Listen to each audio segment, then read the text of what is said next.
ఉదయమున నీవు ఎవ్వరినీ కలుసుకొనక ముందు ప్రభువును కలుసుకో.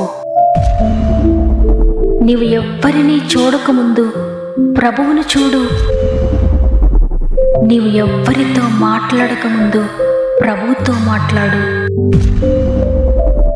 నీవు దేనిని వెదకకముందు ఆయన రాజ్యమును నీతిని వెదకు.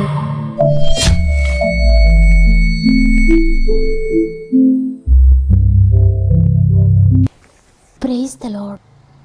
ఈ ఉదయకాలమున గాడ్ ఫస్ట్ అనే వాగ్దాన కార్యక్రమానికి మరి ఒకసారి మిమ్మల్ని అందరినీ హృదయపూర్వకంగా ఆహ్వానిస్తూ ప్రభు నామంలో మీ అందరికీ నా యొక్క శుభాలు తెలియజేస్తున్నాను. ఎలా ఉన్నారు ప్రియ దేవుని బిడ్డలారా? దేవుని అత్యంత కృపను బట్టి మీరంతా బాగున్నారని, మీ కుటుంబాలు బాగున్నారని, మీ పరిస్థితులన్నిటిలో దేవుడు మీకు సహాయకుడిగా ఉండి మిమ్మల్ని నడిపిస్తున్నారని, ఆయన వాక్కు మిమ్మల్ని బలపరుస్తుందని నమ్ముతున్నాను. ఎందుకంటే దేవుని వాక్కులో ఎంత శక్తి ఉందంటే మృతమైనటువంటి పరిస్థితులను కూడా తిరిగి జీవింపజేయగల శక్తి ఉంది. ఎండిపోయిన పరిస్థితులను కూడా తిరిగి బాగు చేయగల శక్తి ఉంది. అందువల్ల ఏ ఎండిన స్థితిలో మీరున్నా, ఏ డ్రై సిట్యువేషన్ మీ జీవితంలో ఉన్నా భయపడొద్దు. సృష్టికర్త అయిన దేవుడు అటువంటి సిట్యువేషన్ కూడా తిరిగి బాగు చేయగలడు. కాబట్టి ఎటువంటి పరిస్థితి ఉన్నా ప్రభువుకు అప్పగించి, తండ్రి నీవు తప్ప నాకు వేరే ఆశ్రయం లేదయ్యా, నీకు సమస్తము సాధ్యమే తండ్రి, ఇదిగో ఈ జీవితాన్ని నీకు అప్పగిస్తున్నాను, ఈ ఎండిన పరిస్థితి నీకు అప్పగిస్తున్నానని దేవుని చేతులకు అప్పగించండి. దేవుని వాక్కును గట్టిగా పట్టుకోండి. ప్రతి విషయాన్ని గురించి ప్రార్థనలో పోరాడండి. అద్భుత కార్యాలు మీరు చూడబోతున్నారు. అదేవిధంగా మీరు ఇంకెవరికైనా ప్రేయర్ రిక్వెస్ట్ ఉంటే కామెంట్ రూపంలో నాకు తెలియచేయండి. తప్పకుండా మీ కొరకు ప్రార్థిస్తూ ఉన్నాను. ఈ మాటలు వింటున్న మీరు కూడా మీకు అనుకూలమైతే తప్పక కామెంట్స్ అనేవి చదవండి. మనందరం కలిసి వాక్యం చివరిలో అందరి కొరకు ప్రార్థించేద్దాం. ప్రతి పరిస్థితిని గురించి దేవుని పాదాలు పట్టుకుందాం, సందులో మొరపెట్టుకుందాం. మన ఆత్మీయ కుటుంబంలో అనేక అద్భుతాలు దేవుడు జరిగించబోతున్నాడు. దేవుడు తన కృపను బట్టి గతించిన వారమంతా మనకు తోడేయండి. మరి ఒక వారంలోనికి ప్రవేశపెట్టారు. ఈ వారమంతా కూడా దేవుడు మీకు తోడేయండి, నడిపిస్తాడు. దేవుని మార్గంలో నడవండి. ఆయన సహాయాన్ని పొందుకోండి, ఆయన జీవాన్ని పొందుకోండి. ఈ ఆదివారమున, ఈ పునరుత్థాన దినమున దేవుడు మనతో మాట్లాడుతున్న మాట యెషయా గ్రంథము 54వ అధ్యాయము 3వ వచనము. కుడివైపునకును ఎడమవైపునకును నీవు వ్యాపించెదవు, నీ సంతానము అన్యజనముల దేశమును స్వాధీనపరచుకొనును, పాడైన పట్టణములను నివాస స్థలములుగా చేయును. ఆమేన్. ఈరోజు వాగ్దానాన్ని వింటున్న ప్రియ దేవుని బిడ్డలారా, ఈరోజు దేవుడు మాట్లాడుతున్నారు, నీవు కుడివైపునకు ఎడమవైపునకు వ్యాపిస్తావని. అంటే దేవుడు నిన్ను ఎస్టాబ్లిష్ చేయబోతున్నారు. నిన్ను దేవుడు ఒక్క ఏరియాలోనే కాకుండా, ఒక్క పరిస్థితుల్లోనే కాకుండా అన్ని పరిస్థితుల్లో నిన్ను ఆయన విస్తరింప చేయబోతున్నాడు. కుడి చెయ్యి ఎంత నేర్పుగా పనిచేస్తుందో ఎడమ చెయ్యి కూడా అంతే నేర్పుగా పనిచేయడానికి దేవుడు నీకు సహాయం చేయబోతున్నాడు. అంటే నీకు నేర్పు కలిగిన విషయాల్లో, నేర్పు లేని విషయాల్లో, నీకు చేతనైన విషయాలు, నీకు చేతకాని విషయాల్లో కూడా దేవుడు నిన్ను అభివృద్ధి చేయబోతున్నాడు. నీవు అనుకుంటున్నావు, ఇది నేను చెయ్యలేనేమో, ఇది నాకు సాధ్యం కాదేమో, ఈ పరిస్థితిలో నేను ముందుకు సాగలేనేమో అని. కానీ నీవు చేయలేని స్థితిలో కూడా దేవుడు నిన్ను అభివృద్ధి చేస్తున్నానని ఈరోజు వాగ్దానం చేస్తున్నారు. నీకు అసాధ్యమైన కార్యములు దేవుడు నీ చేత చేయించబోతున్నాడు. నిన్నే కాకుండా నీ సంతానాన్ని కూడా అభివృద్ధి చేస్తానని దేవుడు వాగ్దానం చేస్తున్నారు. నీ సంతానము అన్ని జనుల దేశమును స్వాధీనపరుచుకుంటారు. ఇక్కడ ప్రభువు ఏం తెలియజేస్తున్నారంటే, నీ పిల్లలకి నేను ఎటువంటి శక్తిని ఇస్తున్నానంటే అన్ని జనుల దేశమును కూడా స్వాధీనపరుచుకునే శక్తిని, అధికారిని అనుగ్రహిస్తున్నానని దేవుడు తెలియజేస్తున్నాడు. ఒకవేళ మీ బిడ్డల గురించి అనుకుంటున్నారేమో, నా బిడ్డల భవిష్యత్తు ఎలా ఉంటుందో, వీరి జీవితం ఎలా ఉంటుందో, వీరి పరిస్థితులన్నీ ఎలా ఉంటాయో, వీరి జీవితం ఎలా అయిపోతుందని అనుకోలేదు, ఫ్యూచర్ ఎలా ఉంటుందో అని ఎంతగానో దిగులు పడుతున్నారేమో. అయితే దేవుడు వారిని శక్తితో నింపబోతున్నాడు. వారు పోగొట్టుకున్నవన్నీ తిరిగి పొందుకునే శక్తి, అధికారం వారికి ఇస్తున్నాడు దేవుడు. సమస్తాన్ని రెస్టోర్ చేసుకునే శక్తిని దేవుడు వారికి అనుగ్రహిస్తున్నాడు. అంతేకాకుండా పాడైన పట్టణములను నివాస స్థలంగా కూడా చేస్తానని వాగ్దానం చేస్తున్నాడు దేవుడు. ఒకవేళ నీ కుటుంబం పాడైపోయిందేమో, నీ బిడ్డల జీవితం పాడైపోయిందని బాధపడుతున్నారేమో, వారు పాపంలో జీవిస్తూ ఉన్నారు, వారికి రక్షణ లేదు, వ్యసనాలతో ఉన్నారు, అనారోగ్యాలతో ఉన్నారు, చదువు లేదు, జ్ఞానం లేదు, వారి భవిష్యత్తు ఎలా ఉంటుందో, వారి పరిస్థితి ఎలా ఉంటుందో, పాడైన పరిస్థితులు వారు ఉన్నారని మీరు అనుకుంటున్నారేమో. దేవుడు వారిని బాగు చేయబోతున్నాడు. వారిని బాగు చేయడమే కాదు, వారి ద్వారా పాడైన పట్టణములను కూడా ఆయన బాగు చేయబోతున్నాడు. అంటే పాడిన జీవితాన్ని బాగు చేసేవారిగా దేవుడు వారికి శక్తిని ఇవ్వబోతున్నాడు. దేవుడు వారిని నియమించబోతున్నాడు.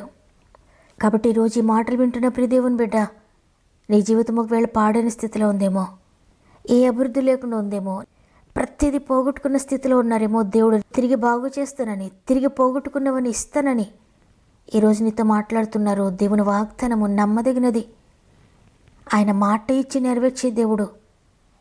మరి తప్పకుండా పాడిన నీ జీవితాన్ని బాగు చేస్తాడు. తప్పకుండా పాడిన నీ కుటుంబాన్ని బాగు చేస్తాడు. తప్పకుండా పాడిన నీ బిడ్డల జీవితాన్ని బాగు చేస్తాడు.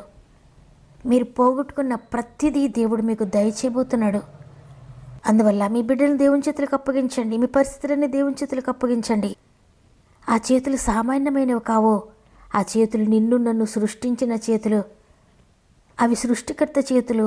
కాబట్టి నిన్ను తిరిగి సృష్టించగలుగుతాడు పాడైన ప్లేసెస్లో. కుడివైపున ఎడమవైపునకు నువ్వు అభివృద్ధి చెందబోతున్నావు. అంటే అన్ని విషయాల్లో అన్ని వైపులా నీవు అభివృద్ధి చెందుతావు. ఆత్మీయంగా నేను అభివృద్ధి చేయబోతున్నాడు దేవుడు. శారీరకంగా అభివృద్ధి చేయబోతున్నాడు. మానసికంగా అభివృద్ధి చేయబోతున్నాడు. కుటుంబ పరంగా నేను అభివృద్ధి చేయబోతున్నాడు దేవుడు. చదువులో, ఉద్యోగుల్లో, వ్యాపారంలో నువ్వు ఏది చేస్తున్నావో ప్రతి స్థలంలో దేవుడు నిన్ను అభివృద్ధి చేయబోతున్నాడు. కాబట్టి ఇక భయపడొద్దు, కలవరపడొద్దు. దేవుని చేతులు మీ జీవితాన్ని అప్పగించుకోండి. ఆయన రాజ్యమునని నీతిని మొదట వెతకండి. ఆయన రాజ్యమును వెతుక్కుంటూ వెళ్ళినప్పుడు ఆటోమేటిక్గా కృపాక్షేమము నిన్ను వెంబడిస్తాయి.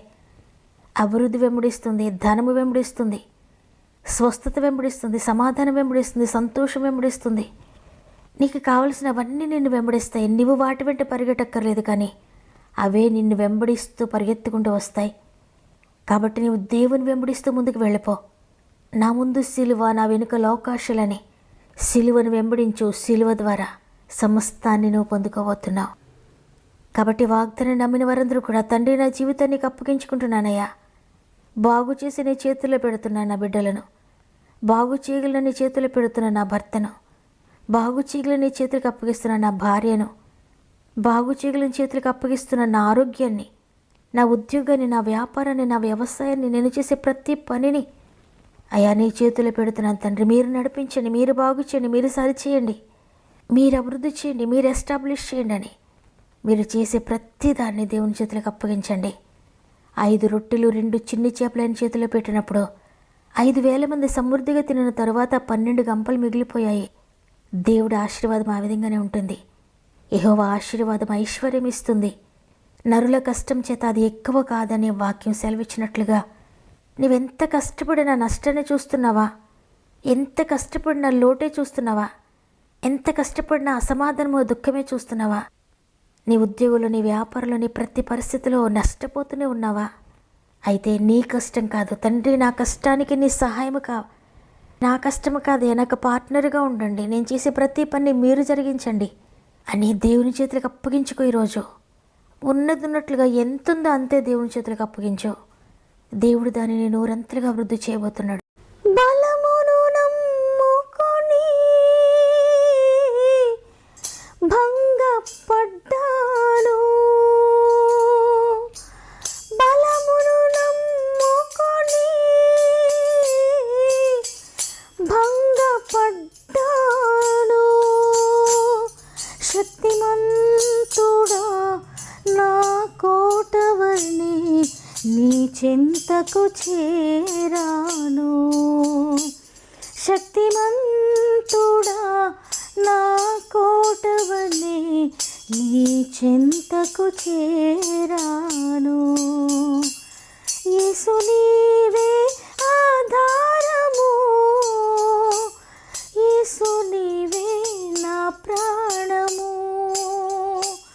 యేసు నీవే ఆధారము,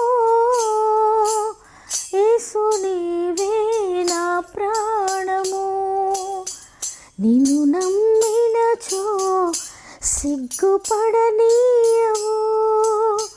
నన్ను నెమ్మదితో నీవే ఉంచెదవు. మనుషుల నమ్ముకొని మభ్యపడ్డాను,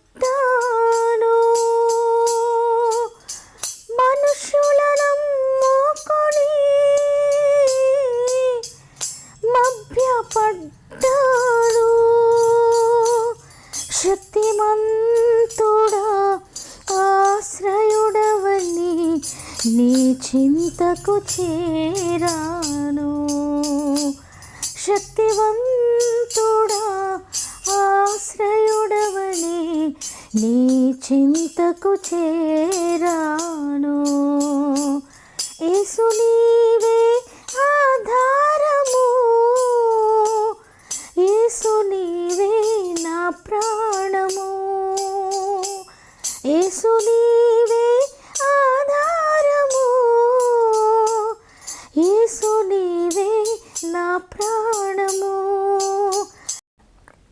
తండ్రి నీకు వందనాలు. నీ కృపను బట్టి గతించిన వారమంతా మాకు తోడుగా ఉండి నూతన వారంలో మమ్మల్ని ప్రవేశపెట్టారు తండ్రి. అయ్యా, దినములు, వారములు, నెలలు, సంవత్సరాలు మాకు అనుగ్రహిస్తున్నారు తండ్రి.